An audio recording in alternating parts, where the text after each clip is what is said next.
Reporter, proudly celebrating 16th year of fearless journalism.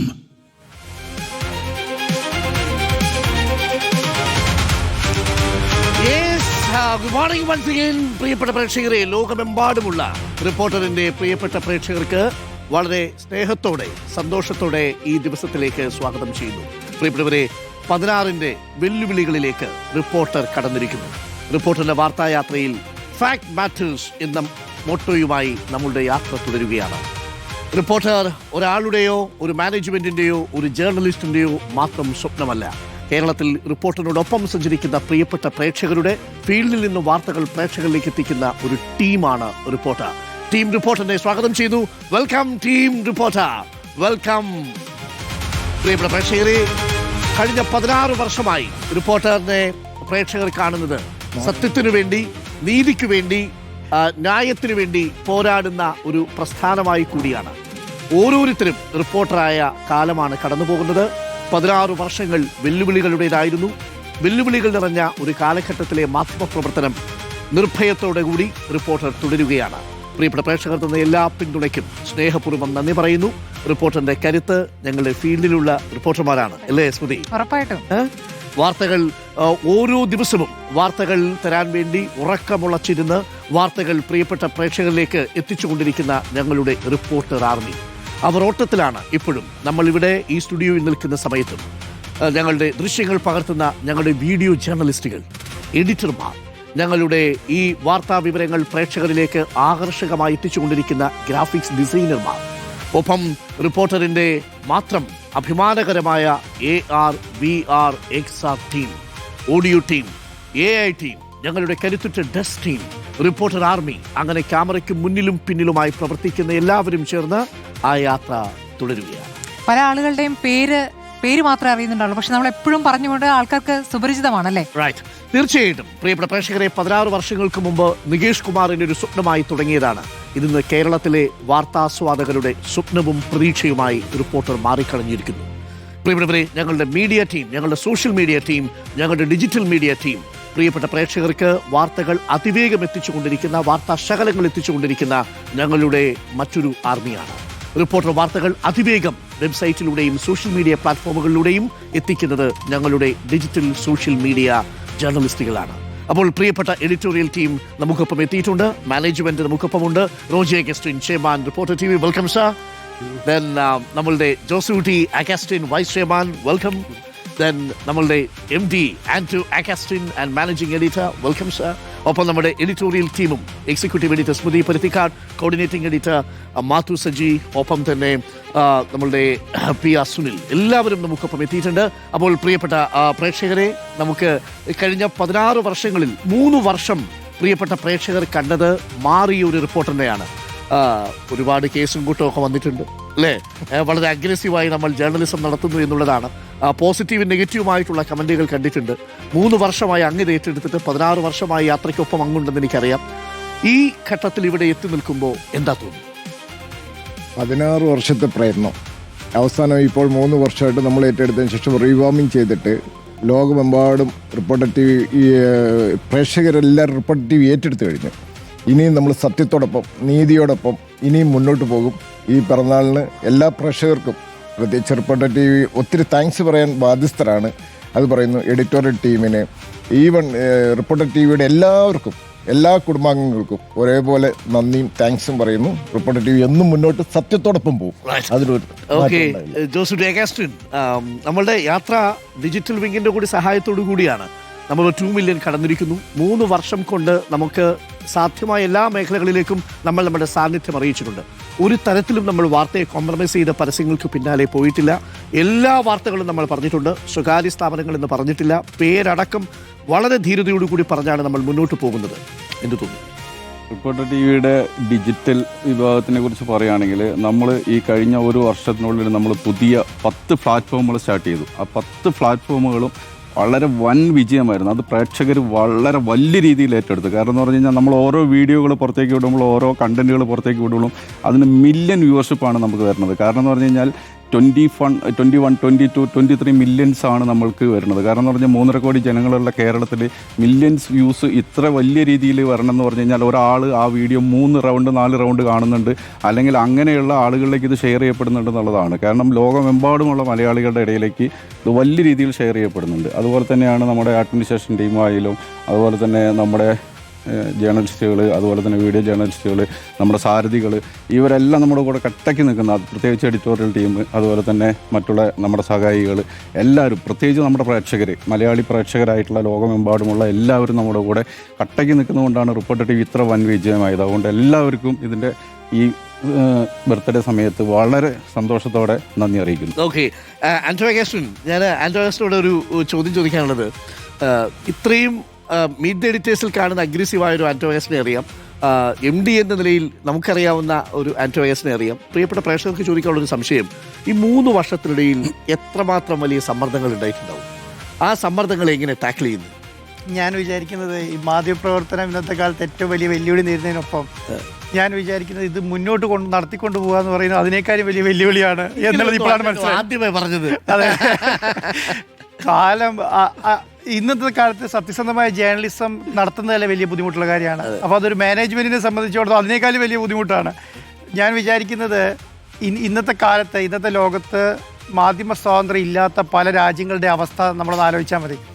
അപ്പോൾ reporter TVയെ പോലെ അല്ലെങ്കിൽ ഇന്ത്യയിലൊരു നല്ല രീതിയിലൊരു ജേർണലിസ്റ്റ് മുന്നോട്ട് കൊണ്ടുപോകാൻ എത്ര ബുദ്ധിമുട്ടുണ്ടാകും നമ്മൾ പ്രേക്ഷകരെ അറിയിക്കേണ്ട കാര്യമില്ല. അവർക്കറിയാം ഇന്നത്തെ സോഷ്യൽ മീഡിയയിൽ ഒരു പോസ്റ്റ് ഇട്ടാൽ കേസ് വരുന്ന കാലത്ത് ഒരു മാധ്യമ സ്ഥാപനം മുന്നോട്ട് കൊണ്ടുപോകണമെങ്കിൽ എത്രയധികം ബുദ്ധിമുട്ടുണ്ടാവും എന്നുള്ളതാണ്.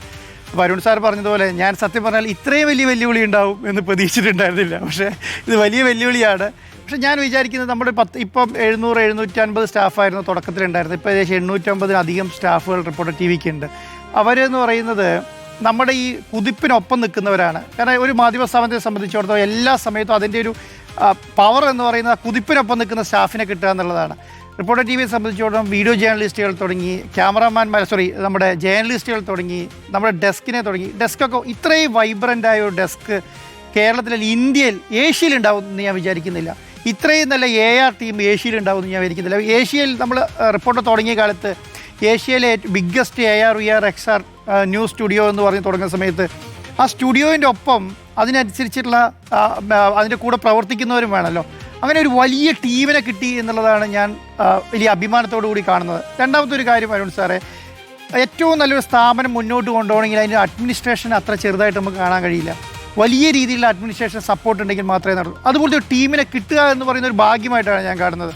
ഇപ്പോൾ എഡിറ്റോറിയൽ ടീമിനെ സംബന്ധിച്ചിടത്തോളം കേരളത്തിലെ ഇത്രയും വൈബ്രൻസിയോടുകൂടി ഒരു എഡിറ്റോറിയൽ ടീം ഉള്ളതുകൊണ്ടാണ് ഈ മീറ്റ് ദ എഡിറ്റേഴ്സ് എന്ന് പറയുന്ന സംവിധാനം തന്നെ ഇങ്ങനെ പോകുന്നത്. ഇത്രയും സീനിയറായ എഡിറ്റോറിയൽ മെമ്പേഴ്സ് ഉള്ളതുകൊണ്ടാണ്. അപ്പോൾ എനിക്ക് അങ്ങനെ ഒരു ബുദ്ധിമുട്ട് വന്നിട്ടില്ല. നികേഷ് സാറിൻ്റെ കാലത്ത് തുടങ്ങി ഈ സമയം വരെ നിങ്ങളെല്ലാവരും ഇതിൻ്റെ ഭാഗമാകുമ്പോൾ ഒരു എന്ത് ഡിസിഷൻ എടുത്ത് മുന്നോട്ട് പോകണം എന്നുള്ള സ്ഥലത്ത് നമുക്കൊരു സംശയം തോന്നുകയോ അല്ലെങ്കിൽ അവിടെ നിർത്തിവെക്കേണ്ടി വരുന്നതോ തോന്നിട്ടില്ല. വിത്തിൻ സെക്കൻഡ്സിൽ തീരുമാനം എടുത്ത് മുന്നോട്ട് പോകാൻ. അതിന് കാരണം എന്താണ്? ഈ പറയുന്ന ഇത്രയും ആൾക്കാരുടെ പ്രാഗൽഭ്യമാണ്. അത് നമുക്ക് കിട്ടിയൊരു വലിയൊരു സമ്പത്താണ്. ഇപ്പോൾ റിപ്പോർട്ടർ TVയെ സംബന്ധിച്ചിടത്തോളം കേരളത്തിൽ എനിക്ക് തോന്നുന്നില്ല 100% ജേർണലിസ്റ്റുകൾ റൺ ചെയ്യുന്ന ഒരു മാധ്യമ സ്ഥാപനമുണ്ട്. അത് റിപ്പോർട്ടർ TVയാണ് ഉറപ്പിച്ച് പറയാം. കാരണം ഇതിൻ്റെ അകത്ത് മാനേജ്മെൻറ്റിൻ്റെ കൺട്രോൾ എന്നൊക്കെ വളരെ തുച്ഛമാണ്. ഞാൻ ഈ മിഡ് 30s പങ്കെടുക്കുന്നതിൻ്റെ അപ്പുറത്തേക്ക് വലിയ സംവിധാനമായിട്ട് കാണുന്നില്ല. പക്ഷേ എഡിറ്റോറിയൽ ടീമും ജേർണലിസ്റ്റുകളും ഡിസിഷൻ എടുത്ത് ഒരു വാർത്ത പോലും അരുൺ സാറേ ഈ കഴിഞ്ഞ 16 വർഷത്തിൽ നമ്മൾ വന്നതിന് ശേഷം 3 വർഷത്തിൽ ഒരു വാർത്ത പോലും നമുക്ക് ക്ലോസ് ചെയ്യേണ്ടി വരികയോ അല്ലെങ്കിൽ നിർത്തിവെക്കേണ്ടിയോ വന്നിട്ടില്ല എന്നുള്ളതാണ് അതിൻ്റെ ഒരു അഭിമാനകരമായ സംവിധാനമായി ഞാൻ കാണുന്നത്. വലിയ സന്തോഷം തോന്നുന്നുണ്ട്. ഇനി അങ്ങോട്ടുള്ള കാലമായിരിക്കും ഇതിനേക്കാൾ കൂടുതൽ വെല്ലുവിളി നിറഞ്ഞത് എന്നാണ് ഞാൻ വിചാരിക്കുന്നത്. Okay, thank you. നമുക്കിപ്പം എക്സിക്യൂട്ടീവ് എഡിറ്റർ ഉണ്ട് സ്മൃതി പരുത്തിക്കാട്. സ്മൃതി, കേരളത്തിൽ ഏറ്റവും കൂടുതൽ ആരാധകരുള്ള ഒരു വാർത്താവതാരകയെ സ്മൃതി മാറിയിട്ടുണ്ട്. ആരാധകരോടൊപ്പം തന്നെ ഹേറ്റേഴ്സിനെയും അതുകൊണ്ടാവും. കാരണം സോഷ്യൽ മീഡിയയിൽ രണ്ടും റിഫ്ലക്ട് ചെയ്യുന്നുണ്ട്. പക്ഷെ ആദ്യം ഹേറ്റേഴ്സിനെ ആയിരിക്കും കാണുക. കാര്യം അവരുടെ ട്രോളുകളായിരിക്കുമല്ലോ വരുന്നത്. പല സ്ഥാപനങ്ങളിലും വർക്ക് ചെയ്തിട്ടുണ്ട്. അപ്പോൾ ഇവിടുന്ന് കിട്ടിയ വിസിബിലിറ്റി, ഇവിടുത്തെ ഒരു വേറൊരു വർക്കിംഗ് കൾച്ചർ, നമ്മൾ സ്മൃതിയെ അവതരിപ്പിച്ചതും നമ്മളെല്ലാവരും അവതരിച്ചതും വേറൊരു ഫോമാറ്റിലാണ്. മീറ്റ് ദ എഡിറ്റേഴ്സ് എന്ന് പറയുന്ന ഫോമാറ്റാണ് യഥാർത്ഥത്തിൽ സ്മൃതിയെ സംബന്ധിച്ചും എന്നെ സംബന്ധിച്ചും നമ്മൾ ഓരോരുത്തരെ സംബന്ധിച്ചും ആളുകൾ ലേബിൾ ചെയ്തത്. പക്ഷെ അതൊരു ചർച്ച മാത്രമാണ് എന്നുള്ളതാണ്. അപ്പം ഇതിനൊക്കെ എങ്ങനെയാണ് സ്മൃതി ടാക്കിൾ ചെയ്തത് ഈ 16ാം വർഷത്തിലേക്ക് നമ്മുടെ ചാനൽ എത്തുമ്പോൾ? എനിക്ക് തോന്നുന്നു നമ്മുടെ ചാനൽ ഇപ്പോൾ മലയാളിയുടെ പുതിയൊരു ശീലമായി മാറിയിരിക്കുന്നതാണ്, അല്ലേ? ഒരു പുതിയ ശീലത്തിലേക്ക് മലയാളി എത്തുന്നു. അവർക്ക് ആ ശീലത്തിൽ നിന്ന് ഇഷ്ടമുണ്ടെങ്കിലും നമ്മളെ ഇഷ്ടമുള്ളവർക്കും നമ്മളെ ഇഷ്ടമില്ലാത്തവർക്കും നമ്മളെ ഒഴിവാക്കാൻ പറ്റുന്നില്ല. അതാണ് അതിൻ്റെ ഒരു യാഥാർത്ഥ്യം. 30 വയസ്സേ ഉള്ളൂ ദൃശ്യമാധ്യമ ചരിത്രത്തിന്. അപ്പോൾ അതിൽ 16 വയസ്സ് എന്ന് പറയുമ്പോഴും അതിൽ ഈ 3 വർഷമാണ് ഏറ്റവും പ്രധാനം എന്ന് എനിക്ക് തോന്നുന്നു. നമ്മളൊരു വല്ലാത്ത ചേഞ്ച് കൊണ്ടെന്നാണ്. ആ ചേഞ്ച് ഒരു ഇന്നവിറ്റബിൾ ചേഞ്ചായി ആളുകൾ അക്സെപ്റ്റ് ചെയ്തിരിക്കുന്നു. അത് പോസിറ്റീവായിട്ടായാലും നെഗറ്റീവായിട്ടായാലും നമ്മളെ ഒഴിവാക്കാൻ പറ്റുന്നില്ല. അതാണ് അതിൻ്റെ ഒരു മെച്ചമായിട്ട് ഞാൻ കാണുന്നത്.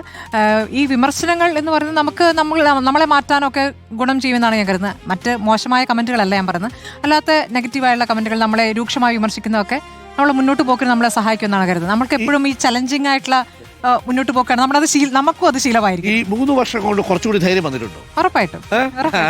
പ്രത്യേകിച്ച് സോഷ്യൽ മീഡിയയിലെ ചില ഡിസ്കോഴ്സസ് ഒക്കെ കാണുമ്പോൾ. ഓക്കെ, മാധു നമ്മുടെ കൂടെ എത്തിയിട്ട് വളരെ കുറച്ച് കാലമേ ആയിട്ടുള്ളൂ. പക്ഷേ മാധു ഷൈനിങ് സ്റ്റാർ ആണ്, വൈബ്രന്റ് ആയിട്ടുള്ള നമ്മുടെ ലീഡറാണ്, എഡിറ്റോറിയൽ അംഗമാണ്. മാധു മാതൃഭൂമിയിൽ ഇരുന്ന് ഇവിടുത്തെ മീറ്റ് എഡിറ്റേഴ്സ് കാണുന്ന പോലുള്ള അനുഭവമാണോ യഥാർത്ഥത്തിലുള്ള മീറ്റ് എഡിറ്റേഴ്സ്? നിങ്ങൾ ചില കഥകളൊക്കെ ആൾക്കാർ പുറത്ത് പറഞ്ഞിട്ടുണ്ട്, സ്ക്രിപ്റ്റഡ് ആണ്, നാടകമാണ്, ഇവർ ചുമ്മാ തമാശയാണെന്നൊക്കെ പറഞ്ഞിട്ടുണ്ടെന്ന് കേട്ടു. മിഡ് എഡിറ്റേഴ്സിന്റെ അതേ സ്വഭാവം കാണിക്കുന്നുണ്ടോ? നിങ്ങൾ ചില കഥകളൊക്കെ പറഞ്ഞിട്ടുണ്ട്, ആരോപണത്തിലൂടെ മാത്രമേ വരികയുള്ളൂ. ശരി, അല്ല, ഞാൻ ആലോചിച്ചിട്ടുണ്ട് ഇത് സ്ക്രിപ്റ്റഡ് ആണോ എന്ന് ആലോചിച്ചിട്ടുണ്ട്, ശരിയാണ്. പക്ഷേ ഇവിടെ വന്നപ്പോഴാണ് മനസ്സിലായത് ഇതൊന്ന് സ്ക്രിപ്റ്റ് ചെയ്യാൻ പോയിട്ട് ഒന്ന് കൃത്യമായിരുന്ന് ഒന്ന് ബ്രഷപ്പ് ചെയ്ത് വരാനുള്ളൊരു സമയം പോലും നമുക്ക് യഥാർത്ഥത്തിൽ ഇല്ല എന്നുള്ളതാണ്. പലപ്പോഴും 6:30 ഇറങ്ങി 7 മണിക്ക് വേറൊരു വിഷയം, 8 മണിക്ക് വേറൊരു വിഷയം എന്നുള്ളത്. അപ്പോൾ ഡെയിലി പഠിക്കുക, അപ്ഡേറ്റ് ചെയ്യുക എന്ന് പറയുന്നത് എത്ര പ്രധാനമാണ് എന്നുകൂടി ചിന്തിക്കുകയാണ് ഞാൻ. ശരിയാണ്, 12 വർഷമാണ് ഞാൻ മാതൃഭൂമിയിൽ ഇരുന്നത്. 12 വർഷം ഒരു സ്ഥാപനത്തിന്റെ മുഖമായി നിൽക്കുന്ന സമയത്ത് നമുക്കിനി മുകളിലോട്ട് പോകാനില്ല. പക്ഷെ ഞാൻ ഇവിടെ ഒരു എഡിറ്റോറിയൽ ടീമിൽ വന്നപ്പോൾ ഞാനതിൽ ഏറ്റവും ജൂനിയറാണ്. എനിക്ക് കുറച്ചും കൂടി വലിയൊരു ആകാശം കിട്ടിയിട്ടുണ്ട്. കുറച്ചുകൂടി എനിക്ക് എന്നെ നന്നായിട്ട് പരുവപ്പെടുത്തി കൊണ്ടുവരാൻ കഴിയുന്നുള്ള കുറച്ചുകൂടി സ്കോപ്പ് ഉണ്ട് എന്നുള്ളതാണ് എന്റെ പോസിറ്റീവ്. ഭയങ്കര ആരാധക വൃന്ദം വന്നിട്ടുണ്ട് ഷോയ്ക്കൊക്കെ. കമന്റുകൾ നോക്കിയാ അറിയാം. ഞങ്ങളാണ് ഒരു കോംബോ. അപ്പോൾ നമ്മുടെ പിയാസുനിൽ എനിക്കൊന്നു ഡൽഹിയിലെ ഒരു ബ്യൂറോ ചീഫ് എന്നതിനും അപ്പുറത്തേക്ക് മീറ്റ് ദ എഡിറ്റേഴ്സിൽ സജീവമായി പങ്കെടുത്തു തുടങ്ങി. നമ്മൾ താമസ സ്ഥലം കൊച്ചിയിലോട്ട് മാറ്റി. അപ്പോൾ ഡൽഹിയിൽ നിന്ന് പിയാസുനിലെ കൊച്ചിയിലേക്ക് കൊണ്ടുവന്നപ്പോൾ വലിയ മാറ്റമായിരുന്നു. അത് പോസിറ്റീവായിട്ട് ആളുകൾ എടുക്കുകയും ചെയ്തു. പിയാസുനിൽ ഡൽഹിയിലിരുന്ന് ബ്യൂറോ ചീഫ് ആയി നിയന്ത്രിക്കുന്നതാണോ താല്പര്യം, അതോ ഡെസ്കിലിരുന്ന് മീറ്റ് ദ എഡിറ്റേഴ്സ് ആയി വിടുന്നതാണോ താല്പര്യം? ഞാനൊരു ഇലക്ഷൻ റിപ്പോർട്ട് ചെയ്യാൻ വേണ്ടി വന്നതാണ്. പിന്നെ ഒരു തിരിച്ചു പോക്കുണ്ടായിട്ടില്ല. അതെ, ഇതൊരു വ്യത്യസ്ത ഫീലാണ്. ഞാൻ പറയാം കേട്ടോ, പിയാസുനിൽ പറയുന്നതിന് മുമ്പ് പിയാസുനിൽ അവിടെ നിന്ന് എനിക്കൊന്ന് 3 ഉടുപ്പും അല്ലെ ആയിട്ട് വിമാനം കയറി വന്നതാ. പിന്നീട് ഇങ്ങോട്ട് വന്ന സാധനങ്ങൾ, കാറ് വന്നു, മുഴുവൻ ഡ്രസ്സും വന്നു അല്ലേ, ഒടുവിൽ ഇപ്പോൾ താമസിക്കാൻ ഒരു വീട് കൂടി ആൻറ്റോക്സി എടുത്ത് കൊടുത്തിട്ടുണ്ട്. സോ പുള്ളി നമുക്കൊപ്പം ഉണ്ടാവും. പറഞ്ഞോളൂ പിയാസു. അല്ല, ഞാനിവിടെ നിന്നപ്പോൾ ഞാൻ ആലോചിക്കുകയായിരുന്നു, 10-20 വർഷം മുൻപ് ബംഗാളിലും UP-യിലും ഒക്കെ തന്നെ DTP സെന്ററിന് മുന്നിൽ ഒരു പെൻഡ്രൈവ് ആയിട്ട് ഇങ്ങനെ കാത്തു നിൽക്കും 1 മിനിറ്റ് ഫീഡ് അയക്കാനായിട്ട്. അപ്പോൾ അങ്ങനെ റിപ്പോർട്ട് ചെയ്ത് തുടങ്ങിയ ഒരു കാലത്ത് നിന്ന് നമ്മൾ ഇപ്പോൾ ആൻഡോ സാറ് പറഞ്ഞതുപോലെ AR VR ടെക്നോളജിയും വാർത്തകൾ ഏത് നിമിഷവും വിരൽത്തുമ്പിലെത്തുന്ന ഒരു കാലത്തേക്ക് നമ്മൾ മാറുകയാണ്.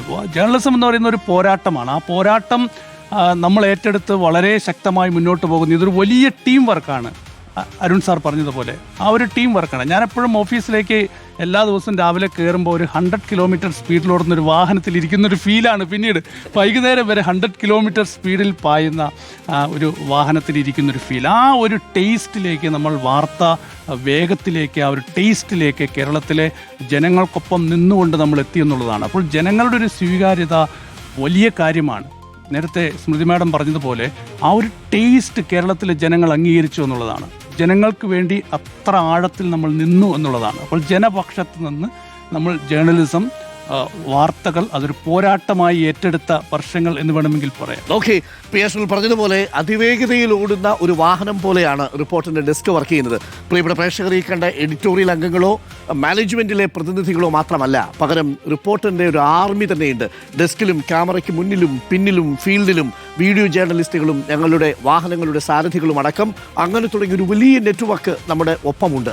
ആ നെറ്റ്വർക്കാണ് പ്രിയപ്പെട്ട പ്രേക്ഷകരെ അതിവേഗം ഈ വാർത്തകൾ എത്തിക്കുന്നത്. എല്ലാ വാർത്തകളും ആദ്യം ഞങ്ങൾ റിപ്പോർട്ട് ചെയ്യുമെന്നതാണ് ഞങ്ങളുടെ ആഗ്രഹം. പലപ്പോഴും നടക്കണമെന്നില്ല. ഒരു 70-80% വാർത്തകളായിരിക്കും ഞങ്ങൾ ആദ്യമേ റിപ്പോർട്ട് ചെയ്യുക. ബാക്കിയുള്ള വാർത്തകൾ ഒരു കാരണവശാലും ധൃതി കൊണ്ട് വാർത്തയുടെ ആധികാരികത മുങ്ങിപ്പോകരുത്, വ്യാജ വാർത്തയാകരുത് എന്ന് നിർബന്ധമുണ്ട് എന്നുള്ളത് കൊണ്ട് പല ലെയറുകളിലാണ് ആ വാർത്തകൾ സംപ്രേഷണം ചെയ്തത്. അതുകൊണ്ട് തന്നെ പ്രിയപ്പെട്ട പ്രേക്ഷകരെ, അടുത്ത കാലത്തൊന്നും തന്നെ പ്രേക്ഷകർക്ക് ഞങ്ങൾ സംപ്രേഷണം ചെയ്ത വാർത്ത ഒരു വ്യാജ വാർത്തയാണെന്ന് കരുതി അല്ലെങ്കിൽ ഒരു തെറ്റായ വാർത്തയാണെന്ന് കരുതി ഞങ്ങൾക്ക് പിൻവലിക്കേണ്ടി വന്നിട്ടില്ല. പ്രിയപ്പെട്ട പ്രേക്ഷകരെ, ഈ യാത്രയിൽ പ്രിയപ്പെട്ട പ്രേക്ഷകരും ഞങ്ങൾക്കൊപ്പം ചേരാനായി ആഗ്രഹിക്കുന്നുണ്ട്. ഈ നീതിക്ക് വേണ്ടിയുള്ള പോരാട്ടത്തിൽ ഞങ്ങളെ ഞങ്ങളെ കൂടി ഒപ്പം കൂട്ടുമോ എന്ന് ഒരുപാട് പ്രേക്ഷകർ ചോദിക്കാറുണ്ട്. പലപ്പോഴും അതിന് ചില അസൗകര്യങ്ങൾ ഉണ്ടായിരുന്നു. പക്ഷേ എന്നാൽ ഈ 16-ാം വർഷം നമ്മളത് പ്രഖ്യാപിക്കുകയാണ് അല്ലേ? നീതിക്ക് വേണ്ടിയുള്ള പോരാട്ടത്തിൽ ഞങ്ങളും നിങ്ങളും ഒന്നും ഇല്ലല്ലോ, നമ്മൾ മാത്രമേ ഉള്ളൂ പ്രിയപ്പെട്ട പ്രേക്ഷകരെ. അതുകൊണ്ട് പ്രിയപ്പെട്ട പ്രേക്ഷകർക്കും വാർത്തകൾ നൽകാനും ദൃശ്യങ്ങൾ നൽകാനും റിപ്പോർട്ട് ചെയ്യാനുമുള്ള ഒരു അവസരം ഈ 16-ാം വർഷം നമ്മൾ ഒരുക്കുന്നു. നമ്മൾ ആ ക്യാമ്പയിൻ ഇന്ന് തുടക്കമിടുകയാണ്. Be a reporter and fight for justice. ഓരോരുത്തരും കടലാവുക എന്ന് കേട്ടിട്ടുണ്ട്, ഓരോരുത്തരും തീയാവുക എന്ന് കേട്ടിട്ടുണ്ട്, ഓരോരുത്തരും റിപ്പോർട്ടർ ആവുക എന്നതാണ്. റിപ്പോർട്ടർ ആർമിയിലേക്ക് എല്ലാ പ്രിയപ്പെട്ട പ്രേക്ഷകർക്കും സ്വാഗതം. B a reporter and fight for justice.